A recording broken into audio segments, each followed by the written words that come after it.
अस्सलाम वालेकुम दोस्तों, कैसे हो? उम्मीद है कि सब खैरियत से होंगे। अल्लाह आप लोगों को ऐसे ही खुश रखे। सरकार दो आलम सल्लल्लाहु अलैहि वसल्लम की पूरी जिंदगी पर बनने वाली वीडियो सीरीज जिसका नाम मोहम्मद सब के लिए है सल्लल्लाहु अलैहि वसल्लम, ये उसका 40वां हिस्सा यानी पार्ट 40। अस्सलाम वालेकुम वरहमतुल्लाहि वबरकातुहू। उम्मीद है आप लोग सब खैरियत से होंगे। मैं भी अल्हम्दुलिल्लाह अल्लाह का लाख लाख शुक्र है सन खैरियत से। और इंशाल्लाह जिस वीडियो को डायरेक्शन दे रहे हैं मौलाना अब्दुल रशीद साहब, इनका चैनल का नाम है। इनके चैनल का लिंक मैं डिस्क्रिप्शन बॉक्स में दे दूँगा।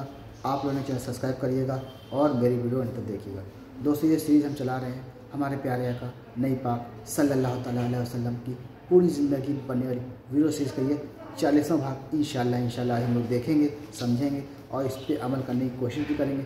वादा करें आप लोग इस सीरीज़ को ध्यान से सुने, ध्यान से समझें और इसको अपने दिल के अंदर उतार लें, गहराइयों के अंदर, कि हमारे प्यारे का नई पाक ने अपनी ज़िंदगी किस तरह से गुजारी है, कितनी तकलीफ़ों के साथ गुजारी है। तमाम मतलब पूरी जहां अल्लाह ताला ने उन्हीं के लिए समझे इस दुनिया को बनाया है, सिर्फ अपने महबूब को भेजने के लिए। वो उनका महबूब इतनी तकलीफ इतनी परेशानी से जी रहा है और हम लोग हैं कि उन पर अमल नहीं कर रहे। तो कोशिश करेंगे उनके बताए हुए रास्ते पर चलने की कोशिश करें इंशाअल्लाह ने चाहा तो इस चीज़ को एंड तक ज़रूर देखिए। जिनने भी इस चीज़ को शुरू से नहीं देखा है तो मेरे चैनल में जाके शुरू से लेके इसकी एंड तक वीडियो देख सकते हैं। मैं कोशिश करता हूँ रोज़ एक भाग इसका अपलोड करूँ, क्योंकि थोड़ा बनाने में वक्त लगता है, टाइम लगता है। तो मेरी मेहनत, मेरी जो भी कोशिश है उसको ज़ाया मत जाने दें।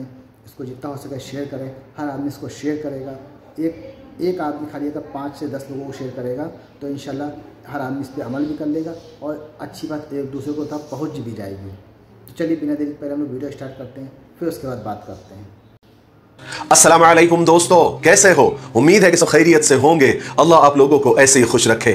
सरकार दो आलम सल्लल्लाहु अलैहि वसल्लम की पूरी जिंदगी पर बनने वाली वीडियो सीरीज जिसका नाम मोहम्मद सब के लिए है सल्लल्लाहु अलैहि वसल्लम, ये उसका 40वां हिस्सा यानी पार्ट 40। चलिए आगे सुनते हैं। आप सल्लल्लाहु अलैहि वसल्लम के मदीना में दाखिल होने के बाद मदीना के हर एक सरदार एक दूसरे से पहले हाजिर होने के लिए आप सल्लल्लाहु अलैहि वसल्लम के पास पहुंचते थे।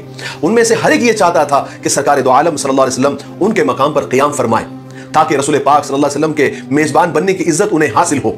चुनांचे हर एक आप सल्लल्लाहु अलैहि वसल्लम के पास यही कहता हुआ आया कि सरकार हमारे साथ तशरीफ ले चलिए, सरकार हमारे साथ तशरीफ ले चलिए, हम आपकी हिफाजत करेंगे, हम आपको आराम पहुंचाएंगे।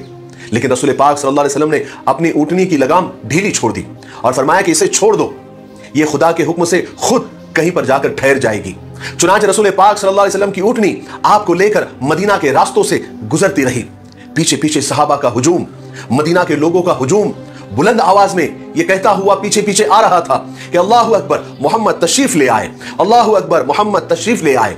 और पीछे बच्चियां दफ बजाकर रसूल पाक सल्लल्लाहु अलैहि वसल्लम को खुशामदीद कह रही थी, वेलकम कर रही थी।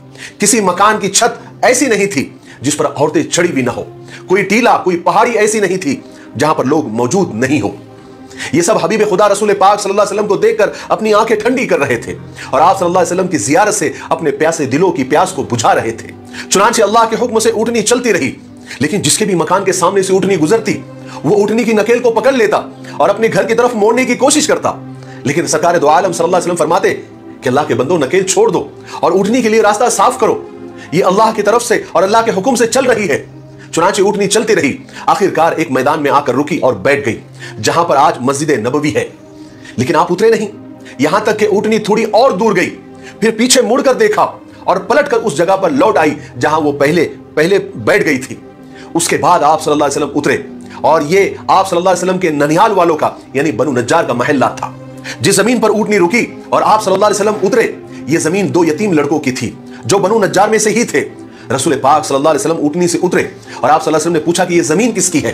तो मुआज़ बिन अज़रा सामने आए। उन्होंने अर्ज किया कि या रसूल अल्लाह, ये जमीन अम्र के 2 लड़कों सहल और सुहेल की है, ये दोनों यतीम हैं और मेरी तरबियत में हैं, मैं उनको राजी कर लूंगा, आप अगर यहां मस्जिद बनवाना चाहते हैं तो बनवा लीजिए।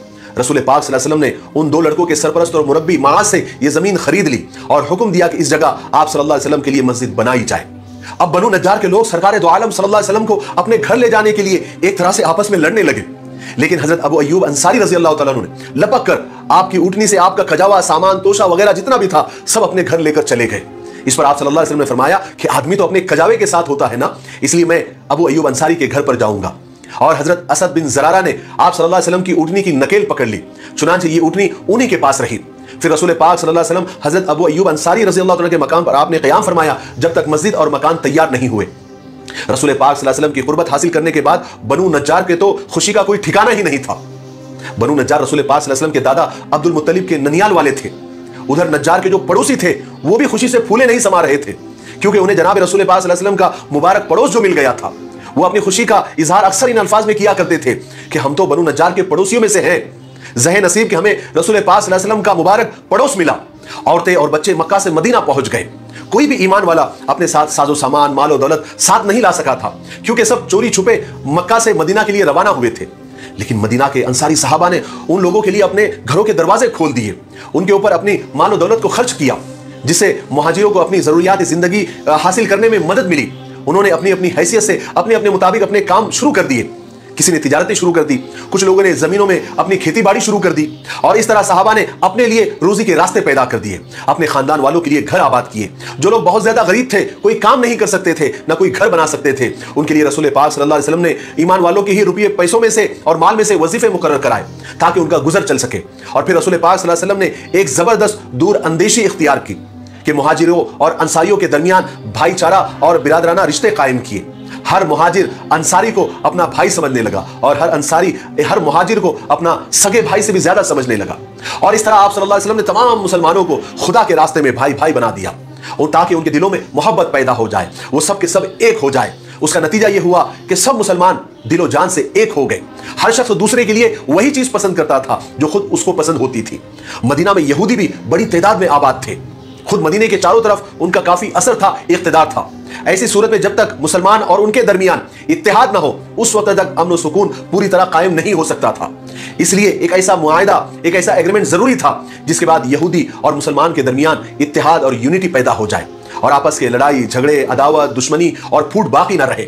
चुनांचे रसूल पाक सल्लल्लाहु अलैहि वसल्लम ने यहूदियों और मुसलमानों के दरमियान एक मुआहदा लिखा, एक एग्रीमेंट लिखा, जिसके जरिए उनको उनके मजहब, उनके माल और दौलत को अमान दी। यहां तक कि जंग की हालत में भी उनको बराबर का शरीक किया, यानी जो माल मुसलमानों को माल गनीमत से मिलेगा वो उनको भी मिलेगा। यहूदियों में बहुत से लोग ईमान भी ले आए, जिन्होंने इस बात का इकरार किया कि ये वही नबी है जिनका हमारी किताबों में जिक्र है, ये वही पैगंबर है जिन्हें अल्लाह तबारक व तआला ने उनके लिए भेजा है ताकि वो सच्चाई की तरफ बुलाए, जिससे यहूदी और ईसाई हट गए हैं।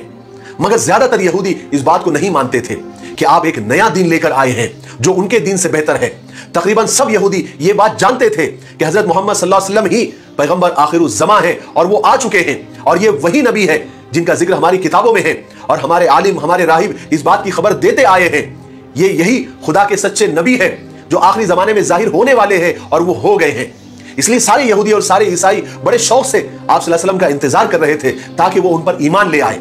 मगर जब सरकार दो आलम सल्लल्लाहु अलैहि वसल्लम ने अपनी नबूवत, अपनी रिसालत का ऐलान फरमाया, तो अक्सर यहूदी आप सल्लल्लाहु अलैहि वसल्लम की इस सच्चाई का इनकार कर बैठे, इसलिए कि रसूल पाक सल्लल्लाहु अलैहि वसल्लम एक नया दीन लेकर तशरीफ लाए थे जो सबसे ज्यादा मुकम्मल मजहब है। यह बात यहूदियों को रास नहीं आई कि वो अपना मजहब छोड़कर नया मजहब इख्तियार करें।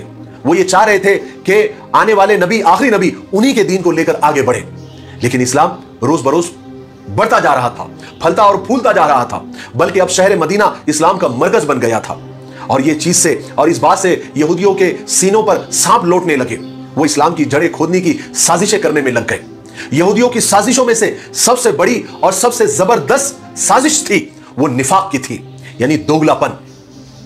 यानी जाहिर में तो वो लोग मुसलमान हो जाते थे, ईमान ले आते थे, कलमा पढ़ लेते थे, मगर उनके दिल गुमराह और काले थे, क्योंकि वो दिल से मुसलमान नहीं होते थे बल्कि सिर्फ दिखाने के लिए मुसलमान होते थे, और फिर मुसलमानों के अंदर रहकर वो फूट पैदा करते थे और रसूल पाक सल्लल्लाहु अलैहि वसल्लम की ज़ात अक़दस पर एतराज़ात करके नए नए मुसलमानों को भटकाने की कोशिश करते थे। ऐसे लोगों को मुनाफिक कहा जाता है, और यह इस्लाम के खिलाफ एक बहुत बड़ी साजिश थी। मगर इस्लाम खुदाई मजहब और सच्चा दीन है, इसलिए मुनाफिकों के इस निफाक से भी इस्लाम को कोई नुकसान नहीं पहुंचा, बल्कि वो फलता और फूलता रहा। इसलिए कि मुनाफिकों की बातों से ही उनकी पोल खुल जाया करती थी। फिर मुसलमान उनके करीब भी नहीं फटकते थे, अगर उनसे मिलते भी थे तो उनकी बातों पर बिल्कुल ध्यान नहीं देते थे, बल्कि अपने मजहब और अपने पाक नबी की भलाई के लिए उनसे जो भी बन पड़ता था वो किया करते थे। मैं यहां पर मदीना शहर की थोड़ी सी तारीख और थोड़ी सी हिस्ट्री बताना जरूरी समझता हूं, जैसे मैंने आपको मक्का की हिस्ट्री बताई थी। मदीना दरअसल एक बहुत पुराना शहर है, इसका पुराना नाम यसरब है। और यसरब दरअसल एक शख्स का नाम है जिसने इस शहर को आबाद किया था। वो हजरत नूह अलैहिस्सलाम की 5वीं नस्ल में से था, यानी 5वीं पुश्त में से था।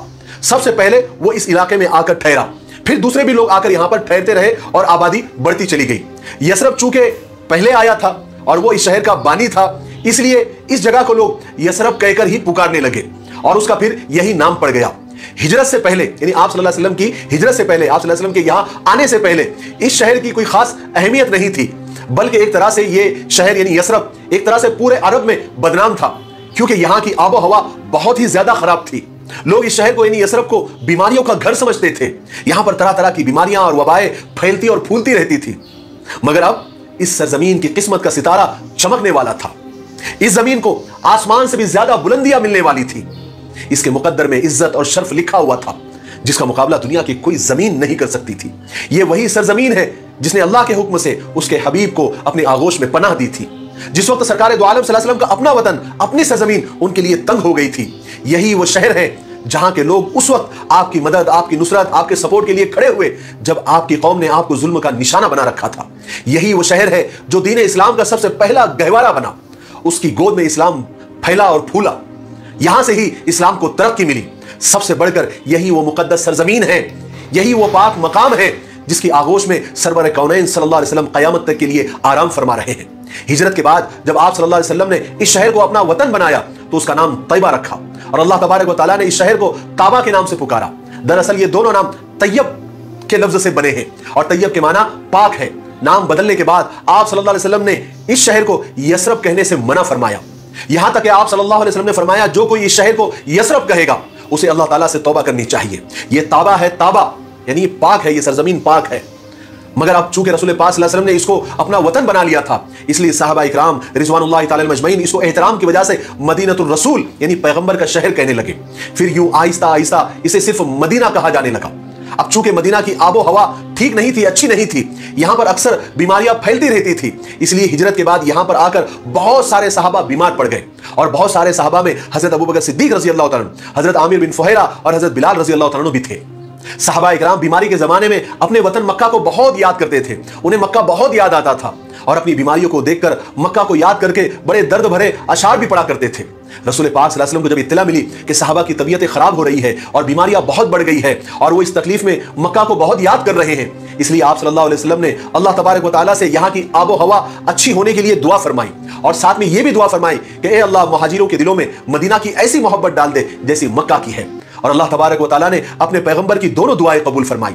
चुनांचे आप सल्लल्लाहु अलैहि वसल्लम की दुआ के बाद मदीना की आबो हवा हमेशा हमेशा के वास्ते पाक और साफ हो गई, वहां की बीमारियां वबाएं सब खत्म हो गई और उसके बाद अल्लाह तबारक व तआला ने सहाबा इकराम को भी शिफा अता फरमाई और उनके दिलों में मक्का से भी ज्यादा मदीना की मोहब्बत डाल दी। मदीना में मक्का की तरह मीठे पानी की बहुत कमी थी। जिस वक्त हुजूर पाक सल्लल्लाहु अलैहि वसल्लम इस शहर में तशरीफ लाए थे, यानी मदीना में तशरीफ लाए थे, उस जमाने में सिर्फ मीठे पानी का सिर्फ एक ही कुआं था। तमाम मदीना वाले उसी से पानी हासिल करते थे। उस कुएं का नाम बीर रूमा था, वो इत्तेफाक से एक यहूदी का था। और फिर हुआ एक बार ऐसा कि उस कुएं का पानी सड़कर बदबूदार हो गया, इसलिए पानी की और ज्यादा दिक्कत पैदा हो गई, क्योंकि वही एक कुआं था जिससे मदीना के लोग सैलाब होते थे, पानी पीते थे। जब रसूल पाक सल्लल्लाहु अलैहि वसल्लम को इस बात का इल्म हुआ तो आप सल्लल्लाहु अलैहि वसल्लम ने उस कुएं को साफ करने का इरादा फरमाया। चुनांचे एक रोज आपने अपने सहाबा से पूछा कि तुम में से कौन है जो इस कुएं को साफ करा सकता है। आपके इस सवाल के बाद सबसे पहले हजरत उस्मान बिन अफ़्फ़ान रज़ी अल्लाह तआला सामने आए और फरमाया, अल्लाह के रसूल, मैं साफ करा सकता हूं। उसके बाद हजरत उस्मान बिन अफ़्फ़ान ने फौरन ही उस कुएं की सफाई का इंतजाम किया ताकि रसूल पाक सल्लल्लाहु अलैहि वसल्लम के हुक्म की तामील में देर ना हो और शहर वालों को जो पानी की किल्लत और दिक्कत हो रही है वो भी दूर हो जाए। मगर जब कुआं साफ और क्लीन हो गया तो उसके यहूदी मालिक ने ईमान वालों को उसमें से पानी लेने से रोक दिया, इसलिए कि बहुत सारे यहूदी ईमान वालों के लिए वैसे ही दुश्मन बने हुए थे जैसे मक्का के कुरैश थे। जहां तक उनसे बन पड़ता था वो ईमान वालों के लिए मुश्किलात पैदा करने में कोई कसर नहीं छोड़ते थे।